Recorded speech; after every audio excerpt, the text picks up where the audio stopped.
happiness is a state of mind which releases chemicals that makes a person more receptive and the brain accepting thoughts and ideas. Unless the HQ, that is the happiness quotient, is high, we cannot make the child sit, study, analyze, or listen to us. There is no harm in accepting their simple demands which can be fulfilled and which are non harming.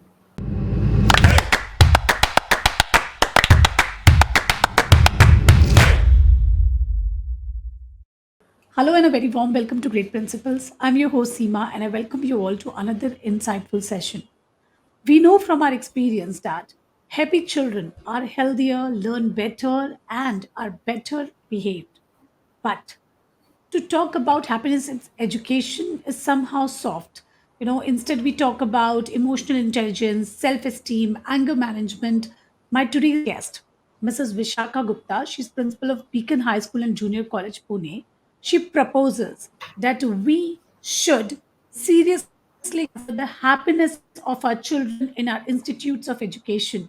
Positive emotions are an efficient booster for memory and learning and leads to the empowerment for children. So let's hear it out from our today's guest. Please join me in welcoming Vishakha ma'am. Vishakha ma'am, we welcome you to Great Principles. We are very honored and privileged to have you with us.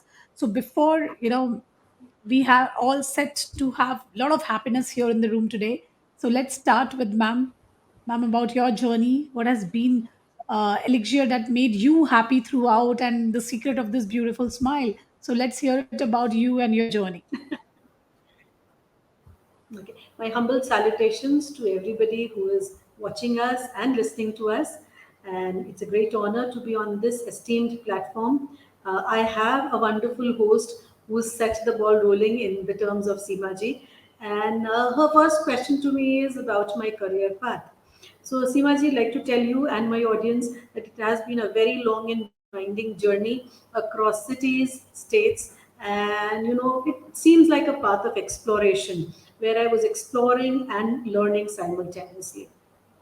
I have almost completed 24 years in the field of education and running my 25th year in this field. But still today, I feel that I'm a learner. I have to learn much more and maybe a long road to climb. So, as they say, the woods are lovely, dark and deep, but I have promises to keep and miles to go before I sleep and miles to go before I sleep. Wow. So, yes, a very long journey. And the beauty of this journey is that the learning continues in it. You never rest, you continue to learn, and you always stay young because you're surrounded by such wonderful, smiling children. So, ma'am, tell me one thing. Right. In your this long journey, what has been the most challenging moment and the most rewarding one, too? When I see smiles on my students and my teachers' face, and then the satisfaction that parents express is the most rewarding thing. And challenges are a part of every profession. So I don't think anything is so challenging that it needs to be highlighted. But yes, maintaining the quality of what you want to deliver, I guess, is the challenge of the present times. Finding, bringing the children to a certain mental level that they listen to you and they accept you and they move ahead with you. Finding teachers who join you as a team and then move ahead, and parents bringing them to a consensus with what you want to tell them and they agreeing with you is a challenge of today's time, but that is the beauty of how we work together. So, yes, every challenging situation comes with the door of opportunities. It's up to us. Do we want to enter and explore it or not? So, ma'am has a great spirit, and with this spirit ahead, we are here to start our today's question, our today's point of discussion, and that was about happiness. So, ma'am, tell me one thing. What is the importance of happiness in children's education and well being? And do you think that happy students learn better? Ma'am, happiness, not only for children but any one of us, is very important. Tell me, if you have been just scolded by your mother, yeah, and then you have your favorite book in your hand, you would still not be able to concentrate in reading that book. But if you've got a compliment today, Seema ji, you looking beautiful, you've got a glow on your face, and then you have to continue with your work. possibly that compliment is going to resound in your mind for some time, and then you feel good about yourself. It is not that we need these kind of things very frequently, but then yes, something that is positive, something that makes you happy, makes you work better. It has been proven scientifically also and through student researches that happiness is a state of mind which releases chemicals that makes a person more receptive and the brain accepting thoughts and ideas. The things stay with the brain.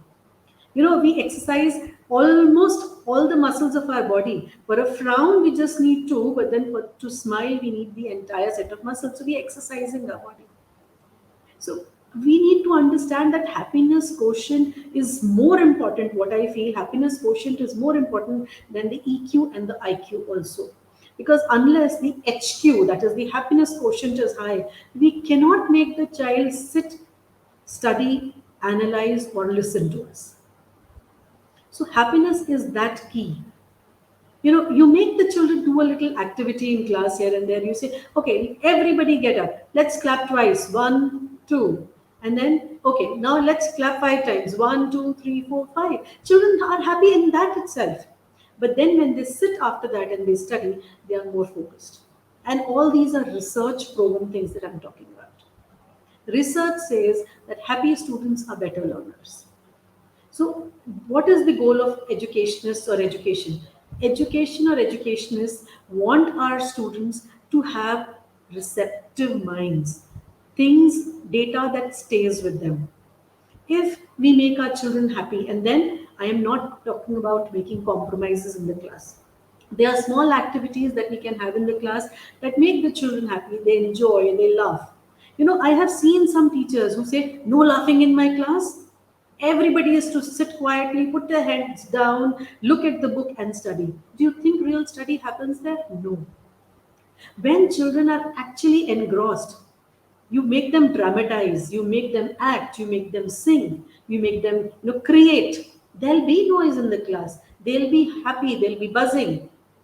But there'll be great learning going on, which is why we say hands-on learning is important, because when they do something by hand, they feel excited, they feel happy, and then they discuss with each other because they're excited about something, right? So I feel this happiness is important and should be a part of every classroom for real education to happen. Otherwise, it's simply rote learning. They mug up a few days before the exam. It's just like eating, vomiting, and then getting ready to take the other meal. They eat, or they kind of mug up everything. They go and write it on paper. You ask them the answers 2 days later, and believe me, they won't know. How is that kind of an education helping them? You remember your nursery rhyme? Seema ji, would you sing along Twinkle Twinkle along with me? Do you remember Twinkle Twinkle? Of course, yes. Yeah. So we were so happy Yeah, when we were Twinkle Twinkle Little Star. It still brings a smile on our face, right. right? We were so happy when we sang that. So we still remember it. But tell me, the table of 17, which if you are not from the mathematics background, you would surely know. But tell me the table of 17, which we learned in maybe class 3, 4, 5, or maybe in later classes. We would have to remember it or possibly multiply Right, it, right. because we were never enjoying it, we were Yeah, never happy doing it, right? So anything that is taught to us with happiness, with kind of an activity, with something engrossing put together with it, we will remember it, and that is what is our aim. And we forget it, right. we as educators forget it. Complete the syllabus, these many chapters done, but then is that settling with the students? Will they retain it? No. Happiness is very important. We need to create an environment of happiness in the class so that the children's brains are more receptive, they retain, and they carry it forward for the next and the subsequent years. Very true, So ma'am. that Very was my wonderfully and beautifully explained, ma'am. Yeah, very nicely explained, ma'am. That what when the child engages in learning with his heart and mind and with the joy, that is when he retains learning. Yes, there is no doubt about it that happiness has to be the sole aim, whatever be the curriculum, but we need to ensure that the child is happy and is happily learning. So, ma'am, tell me that what are some examples at your school which you have implemented? How have you guided the teachers to connect with the students and ensure that the child is engaged, happily learning? So, some of the the tips for the teachers that how can they create that happy environment? Okay, so see, first of all, if I have to create a happy environment at school, I have to also ensure that my teachers are equally happy. Because if the trainer is not happy, how will the trainees be happy? So I have lots of games, activities, and sports for my teachers post school hours. So when my children leave, my teachers go and play cricket. My teachers have a potluck. So they are told that see, when you are happy, you are better productive. And when after that activity they have to finish some work, believe me, the work finishes faster.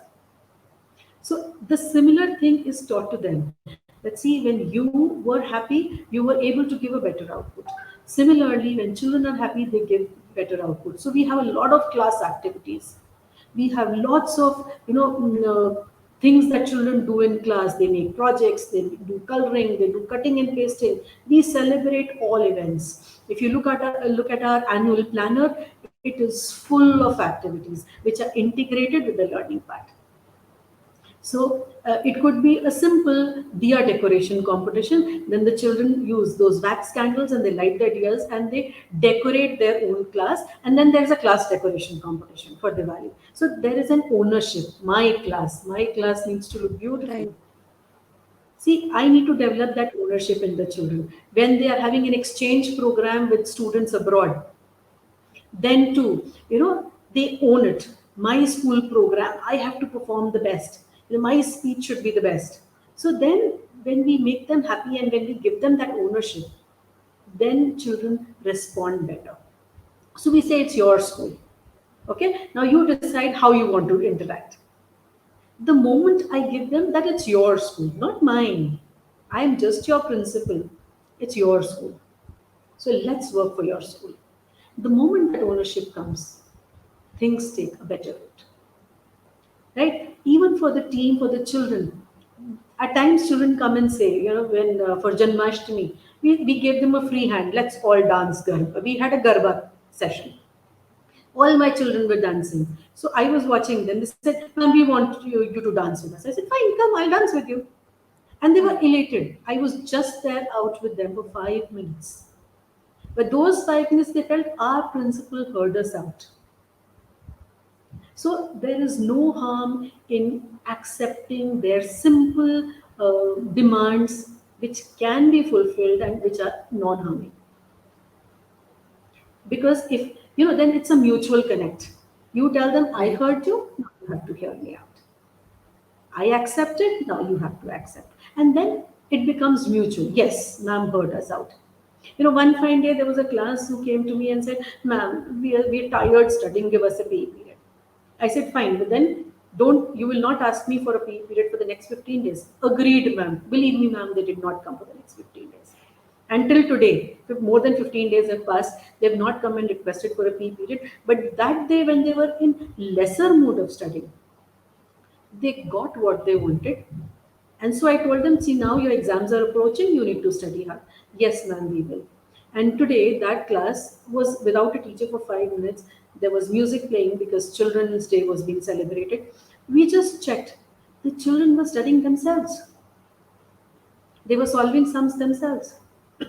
See, they thought ma'am heard us out. She gave us what we want, so now let's give back what ma'am wants. And Absolutely. that mutual interaction and connect is very important. Very true. So, respecting each other's desires, ensuring that, And you're feelings. listening, you're Yes. understanding. Yeah, very true. So, See, ma'am, as when you're leaders, talking, I we was have to just be great listeners. very true. Yeah. As you were teaching, telling about ownership, and how when you give the ownership to the student, and how when you give this feeling that this is your school, your class. I just recall the inter-house competitions that used to happen at our school, and how that I'm not participating. I'm just the audience. But when my house wins, that is the joy. Oh, my house has won today, and we would just run and scream and tell everyone. See, and that is what ma'am is trying to explain here. That we all need to ensure that the child gets the ownership of owning that school. And what less can anyone expect? When a child owns anything, he ensures that that thing is the best. So today's episode, we realized that we have heard a lot about that happy employees at workplace brings a lot of productivity, so we should ensure that. But today we realize that happiness is also required at educational institutions, so that learning should happen at peace. Because as ma'am told us in the beginning, that hormones are released when you're happy. You're able to focus better, you're able to have a teamwork, and you retain better, you're able to apply your learning better. So there are so many benefits of adding happiness question. And what I loved in today's conversation was listening. Just tweak small, agree to small demands, it doesn't hurt at all. So this was the best part of today's conversation. Many a times we think that, what is my position? Oh, I'm director, I'm principal of the school. Why will I dance with the child? But look at Vishakha ma'am. She just broke all the norms and decided to be the part of a team, part of the league. So that is what is needed to be done. Today's children are very observant. They understand well. You give them and they will give you back. This was the episode's main learning today. So thank you, Vishaka ma'am, for enlightening us with this wonderful concept of adding happiness to our curriculum, adding happiness in our school and our lives. Thank you so much, ma'am. We were very, very honored to have you, and it was a lovely conversation. Thank you, Seema ji. Thank you so much.